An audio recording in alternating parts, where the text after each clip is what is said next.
Yeah, very important questions. When we're dealing with timber, that tree is actually a vessel for conducting water.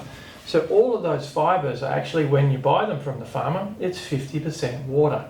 And one of the challenges the timber industry has, not only waste and wasteful milling processes and not being able to utilise the entire tree, but also getting the moisture right. So what we do is we cut the timber into planks, a little bit like the size of this, and then we actually dry them down in a kiln drying process. That's very, very scientific. And we put the timber through a process called hysteresis. It's a very strange term, but what it means is a process of drying the timber down to a point where we actually break the tension in the timber. The other stabilising process is after we break the tensions in the timber through special kiln drying technologies, we then take the timber through a process of cutting it into layers, where we go, this is a board that's made with 3 layers of the same timber.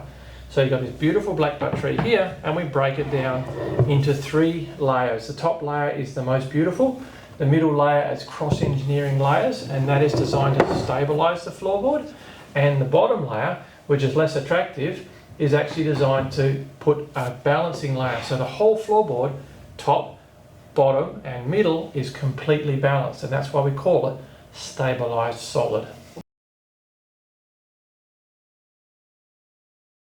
A lot of timber species in the world can't be utilised as a white floorboard because they're very prone to warping and moving. Stabilised solid technology can be used on all timbers. Some timbers that are very, very soft can't go very wide. As soon as you go wide, like in beautiful oaks, you want to go a beautiful wide oak to say 260 millimeters wide. You can't do it unless you actually engineer it flat because it's going to cup. So most timbers, or most all timbers that I've ever tried, have all been able to be put through the Stabilised Solid Technology program. We focus mostly at Lifewood on timber floors that are beautiful to look at and beautiful to walk on. We focus here more on timbers that have a high level of durability, because when you're walking on a floor, the last thing you want is to have that floor showing early signs of damage.